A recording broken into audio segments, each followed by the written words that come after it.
रुक। स्टार्ट। नमस्कार दोस्तों।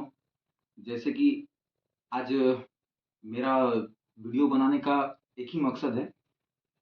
अभी जो जोर शोर झारखंड में चल रहा है मैया समान योजना, और बात करने वाले हैं वृद्धा, विधवा और विकलांग पेंशन के बारे में। तो जैसे कि आप सभी को पता है कि आज से 3 दिन के बाद मकर संक्रांति आने वाला है, और हम लोग मैं जिस जगह से बिलोंग करता हूँ वो झारखंड।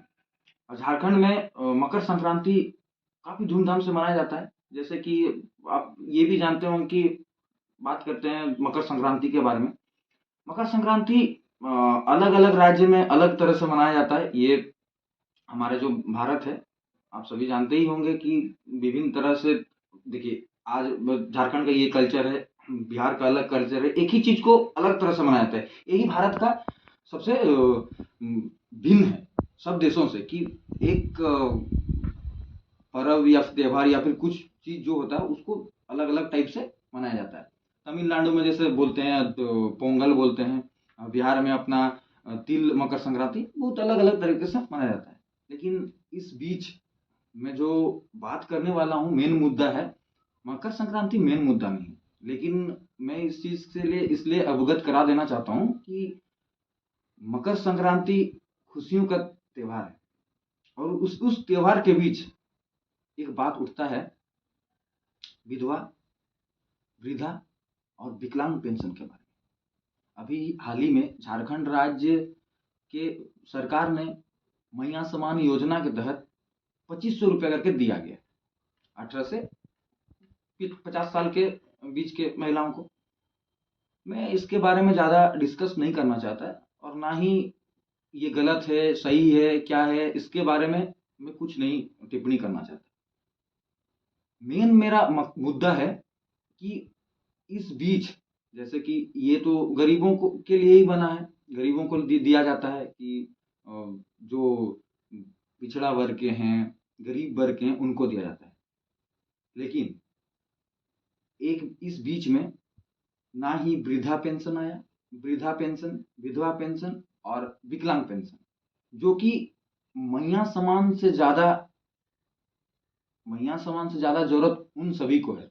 उन सभी को इसलिए भी अभी जरूरी ज्यादा लग रहा है क्योंकि देखिए मकर जो है, मकर ऐसा त्योहार है हमारे इधर साइड में, आप सभी जानते ही हैं कि मकर में इतना खुशी रहता है सब कोई। जैसे कि धान वान, जो भी हम लोग ज्यादा कृषि पे डिपेंड करते हैं, तो धान वान कटाई हो जाता है, सब कुछ काम वाम खत्म होके उस पर्व ये भी बोला जाता है। तो इसमें सब कोई, बच्चा से लेके बूढ़ा, अमीर से लेके गरीब तक नया कपड़ा, अच्छा अच्छा खाना खाते हैं।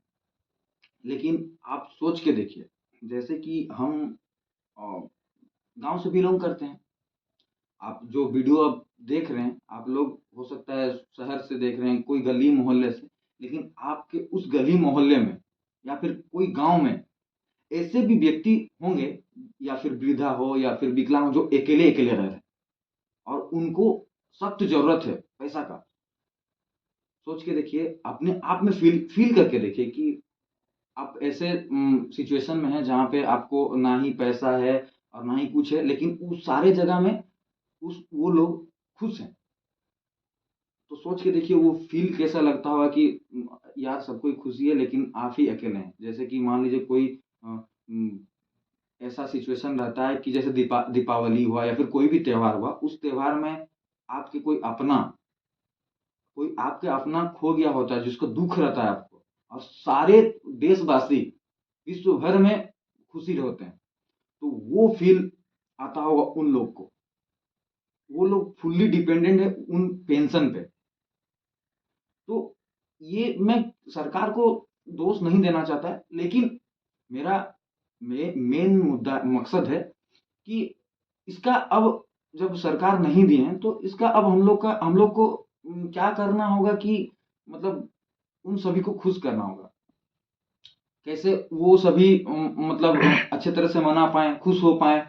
तो उसमें जैसे कि हम लोग देखते हैं, कोई इलेक्शन हुआ तो बहुत सारे नेता आते हैं, बहुत सारे वादे करके जाते हैं, बहुत सारे कुछ देते हैं, और बहुत भी ऐसे सामाजिक तौर पे सामाजिक कार्यकर्ता हैं जो हेल्प करते हैं लोगों को, तो उन सभी को भी और आप सभी को भी, अगर सही दिल से एक सच्चे इंसान हैं और कोई सच्चे दिल से मदद करना चाहता है, तो उन लोगों को आप बहुत कोई बहाना बनाया है कि हम किसको दें, किसको नहीं, बहुत ज़रूरत है।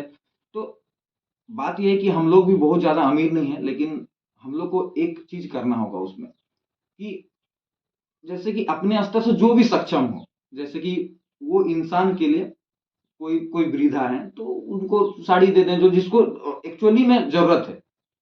आप सभी को, हम लोग को पता ही है कि बहुत सारे चीज़ कंबल आया होता है या फिर सरकार की ओर से बहुत सारा चीज़ आया रहता है, तो उसमें हम नहीं बोलना चाहते हैं। बहुत कोई मेन जो आदमी को ज़रूरत होता है, उनको नहीं मिलके दूसरा किसी को मिल जाता है, जो परिपूर्ण है। तो मेन मकसद ये है कि आप वैसे लोगों को आपसे जो बन पड़ पाए, कि हम ये नहीं कहते हैं कि आप सारा चीज़ आप किसी को गोद ले लो या फिर किसी को उसका सारा खर्चा उठा दो।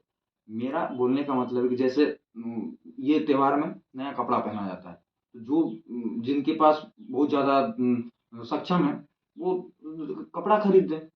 जिनको सक्षम नहीं है, जैसे कि ये त्योहार में पीठा-ऊठा बनाया जाता है, तिल-उल खाया जाता है, तो ₹10 कम से कम तिल लड्डू तो आप खरीद के दे सकते हैं। गुड़ तो 1 किलो दे सकते हैं, तिल तो 1 किलो दे सकते हैं। ये मैं शायद, मुझे भी लगता है कि मैं बहुत बड़ा बात बोल दिया, लेकिन जो मेरे अंदर में फीलिंग है, वही मैं कह रहा हूँ। आप सभी से हाथ जोड़ के अनुरोध है और मेरा आग्रह भी है कि आप उन वैसे लोगों को सहायता करें। हाँ, और एक बात, जैसे कि हम लोग बहुत सारा बहाना करते हैं, हम भी करते हैं कि बहुत बहुत कोई करता है कि सरकार नहीं दिया या फिर कोई बड़ा आदमी नहीं दिया, हम लोग ज़्यादा कमाते नहीं, हम लोग क्या ही देंगे, क्या ही हेल्प करेंगे, वो तो बड़े लोग को करना चाहिए हेल्प। लेकिन मेरा कहने का मतलब है आपके पास जो संसाधन है, उसी संसाधन का प्रयोग करके आगे बढ़ना है। अब जैसे कि बहुत कोई हम लोग हैं, हम भी हैं कि बहुत कोई ऐसे, मैं बोलना नहीं चाहता कि किस चीज़ पे, ऐसे चीज़ पे होता है कि हम लोग खर्चा कर देते हैं। ₹100, ₹50, जितना भी हो, तो आप लोग कहिए कि हम लोग कैसे हेल्प करेंगे? तो वही ₹10, ₹20, ₹50 की हेल्प, मैंने जैसे कहा कि ₹10 में 1 तिल लड्डू आता है। हुँ, 2 घर में अगर 2 जन हैं, तो उनको दो ₹10 का 2 ठो दे दिए। हुँ। गाँव में कोई पीठा बनाया तो पीठा दे दिए। उसको भी खुशी मनाने के लिए ये करना है।